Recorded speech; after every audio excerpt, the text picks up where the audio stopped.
Good morning.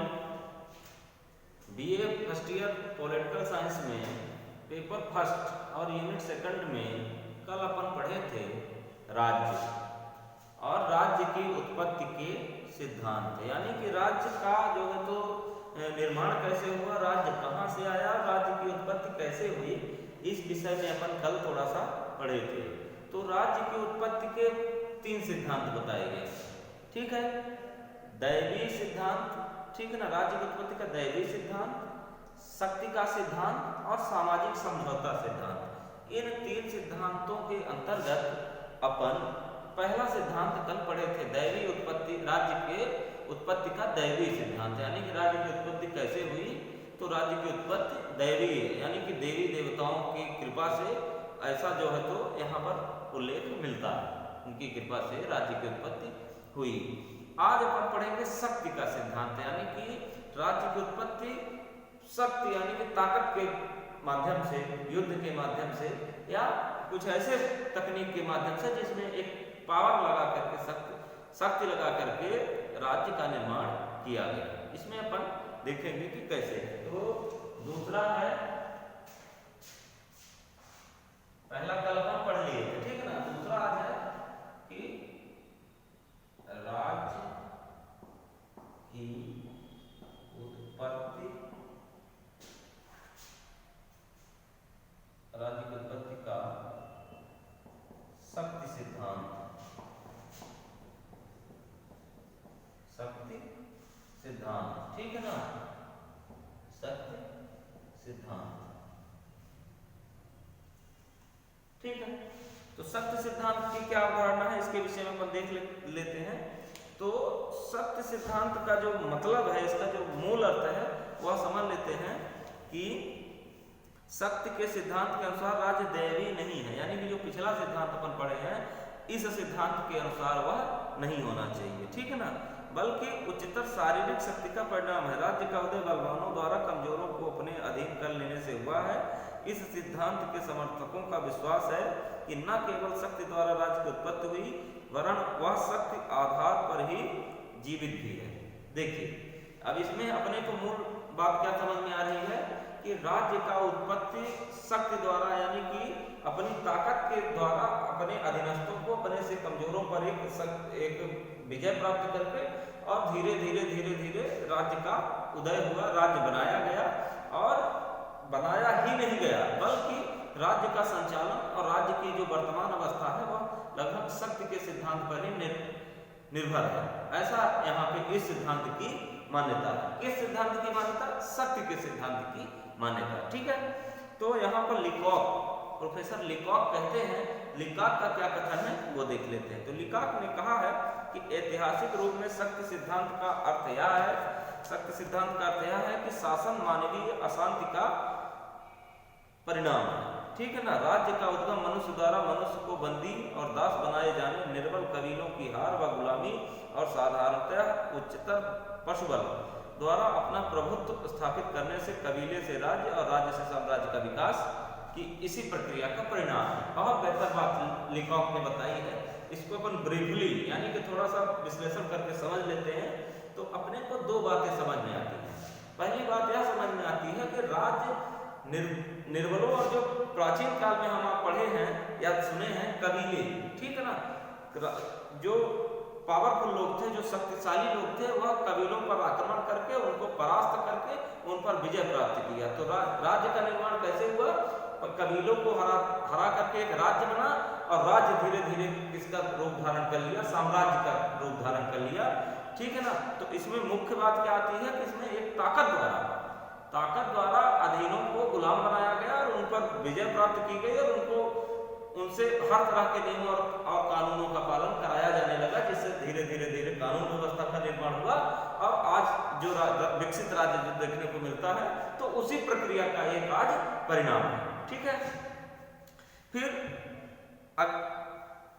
आगे बात आती है शक्ति सिद्धांत की विशेषताएं, यानी इस सिद्धांत में मूल बातें क्या है, इसकी विशेषताएं क्या है, इसके विषय में अपन देख लेते हैं, ठीक है ना।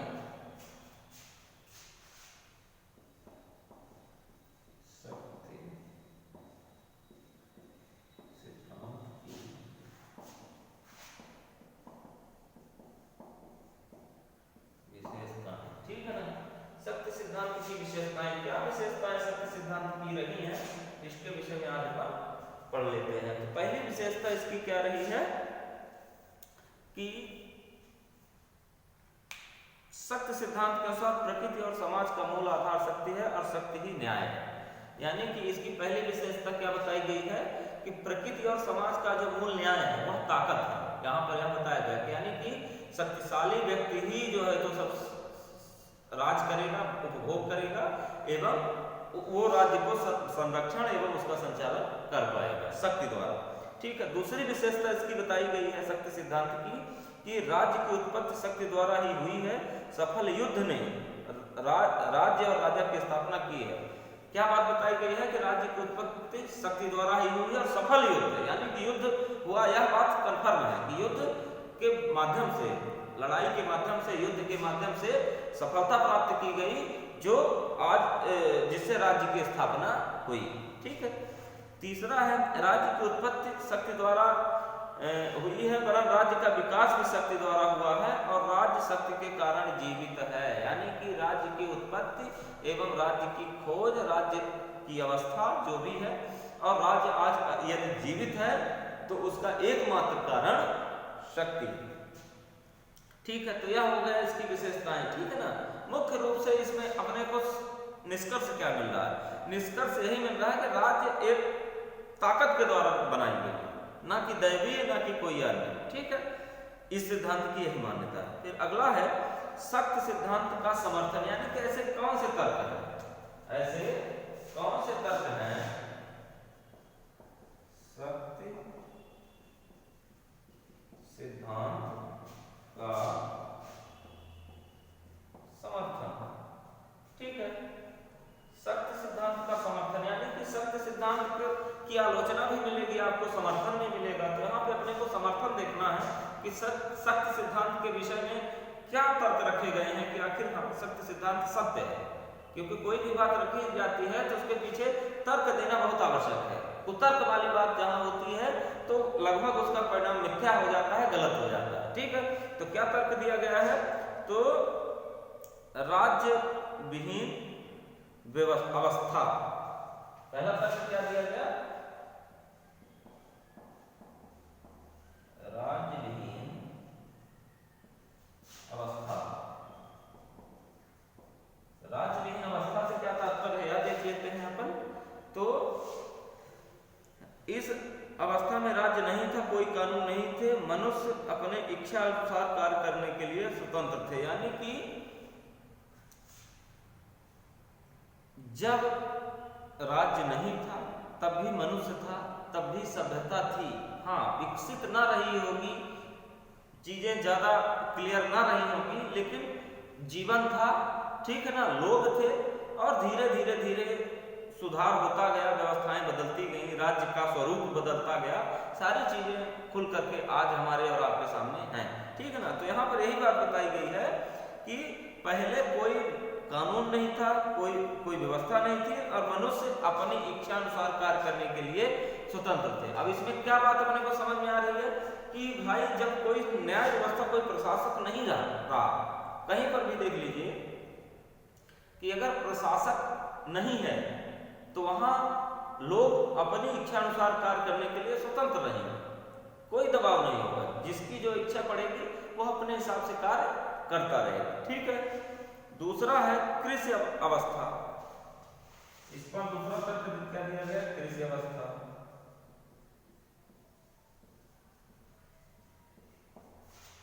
कृषि अवस्था का क्या तात्पर्य यहां पर है? तो अब ये ओपेनहीमर एक दार्शनिक थे, उनके अनुसार ये बातें बताई जा रही। ठीक है ना। तो मनुष्य द्वारा मनुष्य का शोषण इसी अवस्था से प्रारंभ होता है, जबकि कुछ लोगों को खेती कार्य करने के लिए दूसरों की दासता स्वीकार करनी पड़ी। यानी कि प्राचीन काल में, पुराने समय में भी मनुष्य द्वारा मनुष्यों पर ही अत्याचार किया जाता था, ऐसे साक्ष्य प्रमाण मिलते हैं यहाँ। ठीक है ना।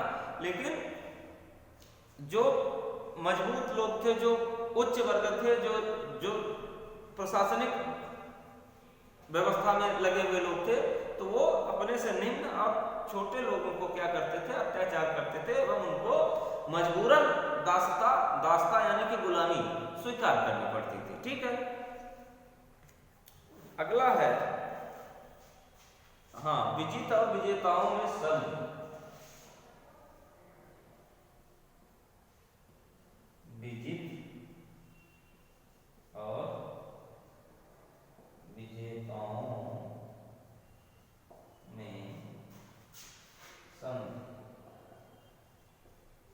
ठीक है, विजित और विजेताओं में संधि क्या है? विजित का मतलब होता है जिसको जीता जाए, अब विजेता वह होता है जो उसे जीतता। ठीक है ना, विजित और विजेताओं में संधि। तो जो अब संधि का यहाँ पे क्या तात्पर्य अर्थ निकलता है? संधि का यानी कि एक समझौता। संधि का मतलब होता है समझौता। अब समझौता किस बात को लेकर होगा कि भाई जो जिसपे हमारी विजय हुई है वो हमारे अनुसार कार्य करने लगे, यही संधि है। अब वो इसीलिए यहाँ पे बताया गया है कि जो लोग निम्न वर्ग के छोटे लोग थे वो दासता स्वीकार करते थे, मजबूरन स्वीकार करते थे, क्योंकि उनको क्या कर लिया गया था? जीत लिया गया था शक्तिशाली जो लोग थे उनके द्वारा। ठीक है, फिर अगला है एकता का उदय।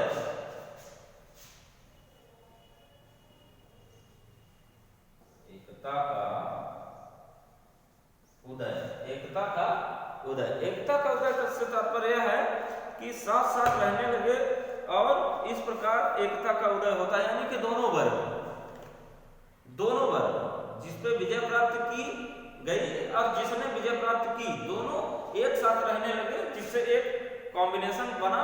ठीक है ना, कोऑपरेशन बना, सहयोगात्मक विचारधारा आई, भावना आई, और दोनों आपसी सहयोग के माध्यम से क्रमशः आगे बढ़ने लगे और एकता की भावना यानी कि यूनिटी की जो है तो भावना मिलने लगी, दिखाई देने लगी। ठीक है,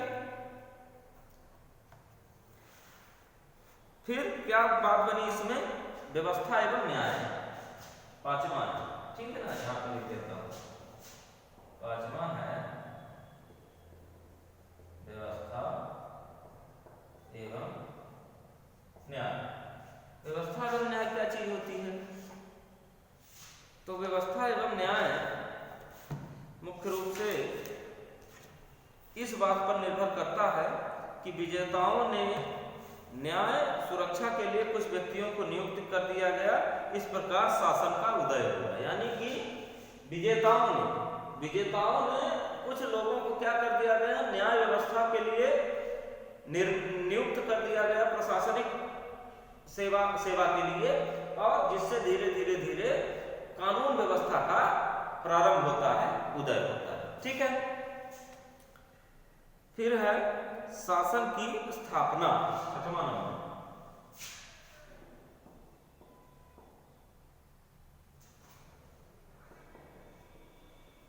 शासन की स्थापना। ठीक है, शासन की स्थापना। शासन की स्थापना से तात्पर्य क्या है? ठीक है ना, उपरोक्त व्यवस्था को सुदृढ़ करने के लिए, उसे दायित्व प्रदान करने के लिए विभिन्न प्रकार की संस्थाओं का आरंभ और पदों का आरंभ होगा। यानी कि इसमें यह बात खुल के सामने आती है कि चूंकि समाज के लिए, व्यवस्थित समाज के लिए एक कानून का निर्माण होना परम आवश्यक है और उसको कई भागों में बांट दिया गया। ठीक है ना, जिस तरह से आप देखते हैं कि आज भी कोई काम करने के लिए बहुत सारे डिपार्टमेंट होते हैं। ठीक है ना, प्रशासनिक व्यवस्था में बहुत सारे विभाग होते हैं, अब विभागवार कार्य होने से कार्य में सरलता आती है एवं लोगों को भी आसानी होती है। ठीक है ना, ऐसा शासन की स्थापना के अंतर्गत यहाँ पर भी चीजें बनाई गई, जिससे कि धीरे धीरे राज्य का उदय हुआ एवं खुशहाल राज्य का जो है तो निर्माण हुआ। ठीक है, तो यह आपका शक्ति का सिद्धांत। ठीक है ना, शक्ति के सिद्धांत के अंतर्गत इतनी चीजें हैं। ठीक है, अब एक चीज और पढ़ लेते हैं, शक्ति सिद्धांत की आलोचना। ठीक है ना, पॉलिटिकल साइंस में चीजों की आलोचना, ठीक है ना, बहुत आवश्यक होती है, उसको समझना बहुत जरूरी है। ठीक है ना, तो इतना मिटा देते हैं सब और शक्ति सिद्धांत की आलोचना देख लेते हैं।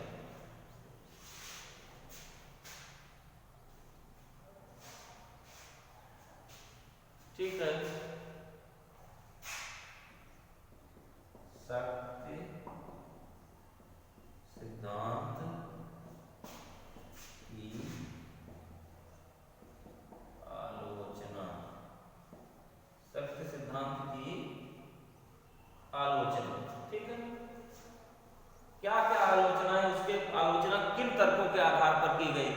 इस विषय में आप देखते हैं। ठीक है, तो पहला जो आलोचना पहली है, राज्य की उत्पत्ति केवल शक्ति द्वारा नहीं हुई। ठीक है, पहली आलोचना क्या है? राज्य की उत्पत्ति केवल शक्ति द्वारा नहीं हुई। ठीक है, दूसरी आलोचना क्या है? राज्य का आधार केवल शक्ति नहीं है। राज्य का आधार केवल शक्ति नहीं। ठीक है, राज्य का आधार केवल शक्ति नहीं। ठीक है, तीसरा है न्याय व नैतिकता का विरोधी सिद्धांत। तीसरा है न्याय व नैतिकता का विरोधी सिद्धांत।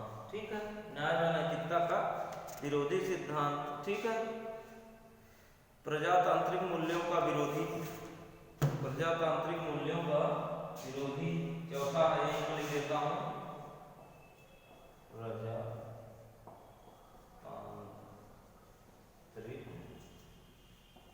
मूल्यों का विरोधी। ठीक है, पांचवा है शक्ति सिद्धांत निरंकुशता को प्रेरित करता है।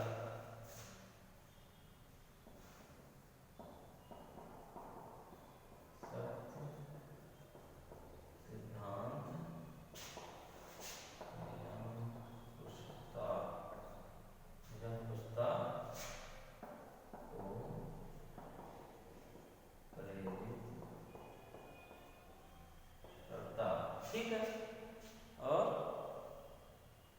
छठवां है योग्यतम ही जीवित रहेगा का सिद्धांत विश्व शांति का विरोधी सिद्धांत। ये लिख लीजिए आप। छठवां है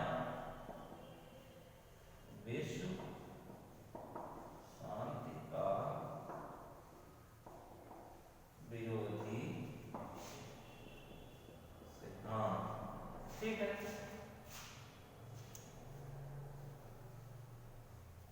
ठीक है, बस तो इसको क्रमशः अपन पॉइंट वाइज समझ लेते हैं। ठीक है, तो पहली बात क्या यहाँ पे समझ में आ रही है कि राज्य की उत्पत्ति शक्ति द्वारा नहीं हुई है, यानी कि आलोचना के पीछे क्या तर्क दिया गया कि राज्य की उत्पत्ति शक्ति द्वारा नहीं हुई है, यानी कि राज्य चाहे भले या सिद्धांत बताया गया लेकिन राज्य की उत्पत्ति केवल शक्ति द्वारा नहीं हुई। ठीक है ना, राज्य की उत्पत्ति के लिए बहुत अन्य चीजें भी सहायक रही होंगी जिससे राज्य की उत्पत्ति हुई। ठीक है ना, लेकिन इस सिद्धांत में एक चीज पर फोकस किया गया कि राज्य की उत्पत्ति केवल शक्ति द्वारा हुई, जो कि यह सत्य नहीं है।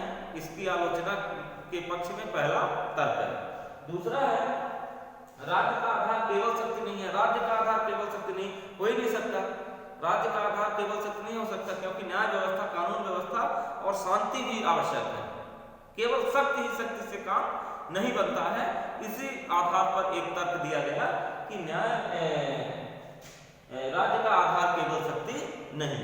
फिर अगला क्या है कि न्याय व नैतिकता का विरोधी सिद्धांत। बिल्कुल सत्य बात है, यह सिद्धांत न्याय एवं नैतिकता का विरोधी है क्योंकि इसमें स्पष्ट रूप से बताया गया है कि किसी के ऊपर विजय प्राप्त करके राज्य की स्थापना की गई, यानी कि पुरानी सभ्यताओं को खत्म करके एक नई सभ्यता का उदय किया गया है। इस सिद्धांत की यह मान्यता है। अतः यहाँ पर न्याय व नैतिकता का यह सिद्धांत विरोधी सिद्धांत माना जाता है। फिर प्रजातांत्रिक मूल्यों का विरोधी। प्रजातांत्रिक मूल्यों का विरोधी कैसे कहा जाए, तो इसका एक कारण है। कारण इसका यह है कि प्रजातांत्रिक मूल्यों का विरोधी इसलिए है क्योंकि प्रजातंत्र में कभी किसी भी प्रकार की हिंसा का समर्थन या बल उसको नहीं दिया जाता है, जबकि सत्य सिद्धांत हिंसात्मक सिद्धांत माना जाता है, यानी कि दूसरे के ऊपर हमला करके हिंसात्मक तरीके से विजय प्राप्त करके और राज्य की स्थापना की गई। ठीक है, तो यह प्रजातांत्रिक मूल्यों का विरोधी माना जाएगा, ऐसा इसकी आलोचना का तर्क दिया गया। फिर सख्त सिद्धांत निरंकुशता को प्रेरित करता है, यानी कि सख्त सिद्धांत निरंकुशता को कैसे प्रेरित करता है? तो सख्त सिद्धांत निरंकुशता को प्रेरित करने के पीछे कारण है। कारण क्या है? कारण यह है क्योंकि अगर सख्त सिद्धांत है तो उसमें किसी भी प्रकार का अंकुश नहीं है, यानी कि एक तरह से निरंकुश, जिस तरह से किसी भी प्रकार का दबाव सरकार पर नहीं रहता है और निरंकुशता के साथ सरकार जो चाहती है वो करती है।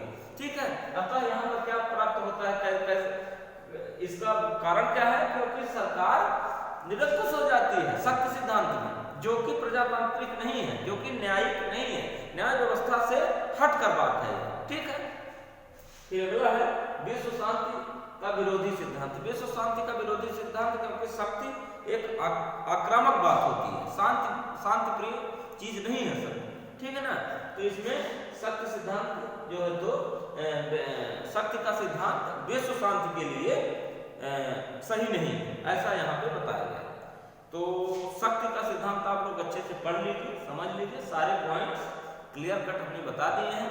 किसी को फिर भी कोई समस्या आती है तो जरूर कांटेक्ट करें। ठीक है, थैंक यू।